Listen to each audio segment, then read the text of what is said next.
তোমরা কি ভেবেছো, তোমাদের কি ভেবেছে যে তোমাদেরকে আমার নিকট আসতে হবে না? এটাই কি তোমরা ভেবেছো? তো আমার আল্লাহ বলছেন তোমরা শুনে নাও। আল্লাহ বলেছেন ইন্না ইলাইনা ইয়াবাহুম সুম্মা ইন্না আলাইনা হিসাবাহুম। তোমাদেরকে আমার নিকট আসতেই হবে, হিসাব দিতেই হবে। আল্লাহ সুবহানাহু ওয়া তাআলা সূরা ইনফিতারের 16 নম্বর আয়াতের ভিতরে আল্লাহ বলেছেন ওয়া মা হুম আনহা বিগাইবিন। সেই দিন কেউ যেন অনুপস্থিত থাকবে না, সকলকে কিয়ামতের ময়দানে হাজির দিতে হবে। তার মানে যারা ঈমানদার হবে, যারা মুমিন হবে, এদের বিশ্বাস থাকতে হবে আমরা যখন মরে যাব আমাদেরকে আল্লাহ আবার যেন আমাদেরকে জীবিত করবে। আল্লাহ আমাদেরকে আবার জীবিত করবেন। এবার দেখেন, আমরা মরবো ইনশাআল্লাহ, এটা বিশ্বাস করি না করি না? হ্যাঁ বলেন না? ভয় লাগছে?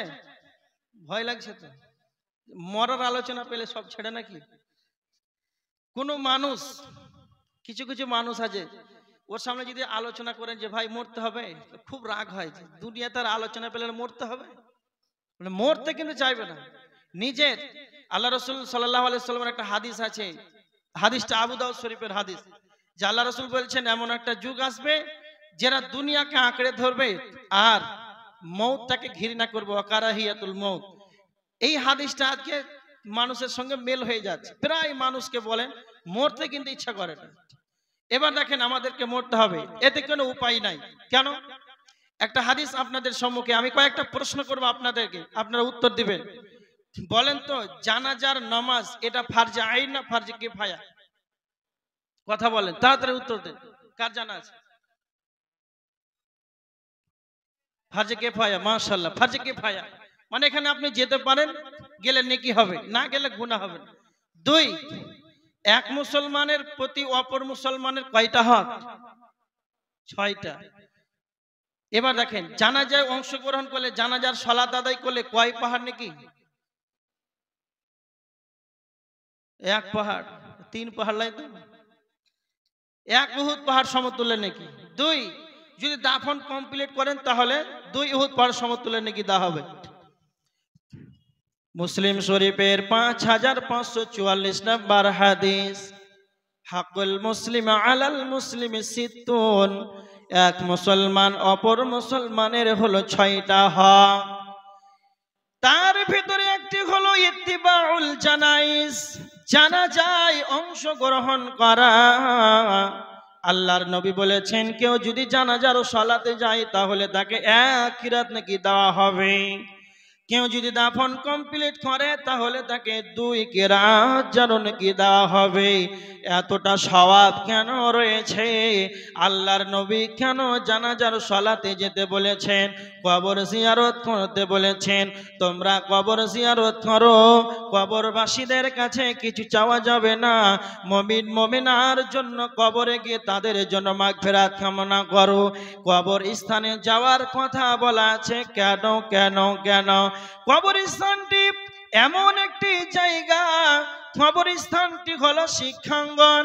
যেমন স্কুল কলেজ ইউনিভার্সিটি ভার্সিটি রয়েছে, এইগুলি জায়গা যেমন শিক্ষা নেওয়ার জায়গা, তো কবরস্থানটা হলো একটা শিক্ষা নেওয়ার জায়গা।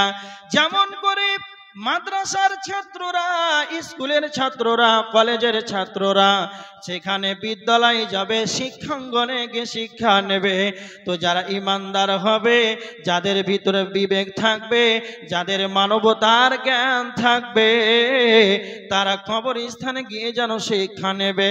কি শিক্ষা নেবে?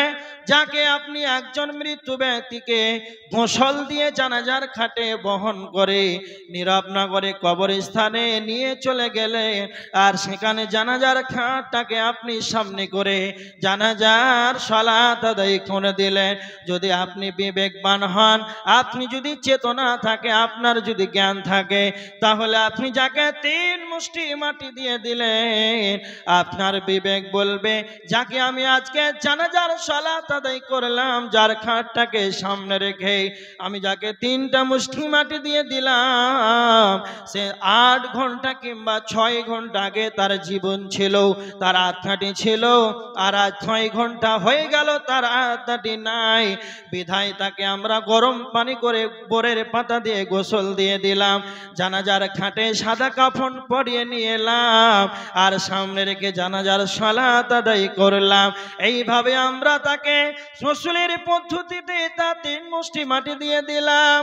আজকে যার জানাজার আদায় করলাম এই ব্যক্তিটি আমার সঙ্গে যেন আমাদের গ্রামে আমার পাশে যেন জলসা শুনেছে, আমার কাছে বসেই আমার চায়ের দোকানে চা খেত, আমার জুমার মসজিদে যেন আমার পাশে যেন আমার সঙ্গে জুমার খুতবা শুনত। তার বিধায় তার আত্মাটি নাই, তার জ্ঞান তার তাকে উত্তর খুলে দিয়ে দেবে যে আমাকেও এইভাবে একদিন কবরস্থানে চলে আসতে হবে। যারা চেতনাবান হবে, যারা জ্ঞানী হবে, যাদের ভিতরে ঈমান থাকবে, যারা মানুষত্বর জ্ঞান যাদের ভিতরে থাকবে, অন্যজনকে কাঁধে করে কবরস্থানে নিয়ে 3 মুষ্টি মাটি দিয়েছে মসজিদের দরজাটা খুলে দেবে। যেই ব্যক্তি 3 মুষ্টি মাটি দেওয়ার পর জানাজাকে সামনে করে জানাজার সালাত আদায় করার পর সেই যদি 5 ওয়াক্তের মসজিদে গেটটা যদি না খুলে পায়, সারা পৃথিবীর বুকে এমন কোনো স্কুল নাই, এমন কোনো ভার্সিটি নাই যে মৌতের মতন সাবজেক্টটি তার মাথায় ভরে দেবে। এটা আব্দুল কাইয়ুমের ক্ষমতা নাই। বড় বড় যারা লেকচারক আছে, যারা বক্তা রয়েছে, এরাও যেন পারবে না। সব চাইতে মৌতকে স্মরণ করার উপায় হলো কবরস্থানে গিয়ে যেন কবরবাসীদের জন্য তাদেরকে দেখে শিক্ষা নেবে যে এইভাবে আমাকেও যেন কবরস্থানে চলে আসতে হবে। যখন আপনি বেশি বেশি করে কবরস্থানে যাবে তখন আপনার বেশি বেশি করে মৌতটাকে স্মরণ আসবে। আল্লাহর নবী বলেছেন তিরমিজি শরীফের হাদিস 2307 নম্বর হাদিস, হযরত আবু হুরায়রা রাদিয়াল্লাহু তাআলা আনহু তিনি বর্ণনা করেছেন, আল্লাহর নবী বলেছেন আকসিরু যিকরা ইয়ানিল মাউত, তোমরা বেশি বেশি করে স্মরণ করো মৌতকে, তোমরা মৌতকে বেশি বেশি করে স্মরণ করো। কেন কেন কেন? মৌতটাকে বেশি বেশি করে স্মরণ করলে কি লাভ হবে? আল্লাহর নবী বলেছেন হাদিবিল্লাহ, মৌত এমন একটা সাবজেক্ট, মৌত এমন একটা বস্তু যা পৃথিবীর যতগুলো স্বাদ আছে, পৃথিবীর যতগুলো মজা আছে, পৃথিবীর যতগুলো চাকচিক্য ঐশ্বর্যবাণীর যে মজা পৃথিবীর ধ্বংস করে দেয়, পৃথিবীর যত মজা আছে সমস্ত স্বাদটাকে ধ্বংস করে দেয়, সেটাই হলো মওত। এই জন্য নবীজি বলেছেন তোমরা বেশি বেশি করে মওতটাকে স্মরণ করো।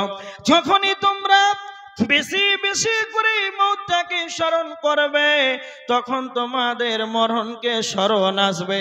যখনই মরণকে স্মরণ আসবে তখন তোমাদের দুনিয়া ভালো লাগবে না, দুনিয়া তোমাদের রেখে মজা লাগবে না।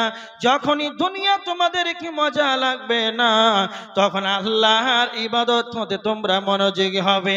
হারিস বিন মালিক, নবীজি বলছেন হারিস বিন মালিক তুমি বলো তোমার সকাল বেলাটা কিভাবে কেটেছে? আল্লাহর নবীকে হারিস বিন মালিক বলছেন আল্লাহর নবী সকাল বেলা যেন আমার প্রকৃত মুমিন হিসাবে কেটেছে। নবীজি বললেন হারিস বিন মালিক তুমি বলো প্রত্যেকটা কথার ভিতরে হাকিকাত আছে, সত্যতা লোকে আছে। তুমি যে নিজেকে প্রকৃত মুমিন দাবি করেছো এর সত্যটা তুমি বলে দাও। হারিস বিন মালিক তখন বললেন আমি 3টির উপরে টিকে রয়েছি, আমি জানো নিজেকে ঈমানদার বলে দাবি করেছি। প্রথম নাম্বার হারিস বিন মালিক বললেন আল্লাহর নবী আমাকে জানো দুনিয়া যেন ভালো লাগছে না, দুনিয়ার যত মজা স্বাদ আছে আমাকে যেন ভালো লাগে না। তার মানে যখনই আপনি মওতটাকে স্মরণ করবেন তখন যেন আপনার দুনিয়ার মজা উল্লাস যেন আপনার কাছ থেকে তখন হারিয়ে যাবে, তখনই আপনার আল্লাহর ইবাদতে মনোযোগী হবে।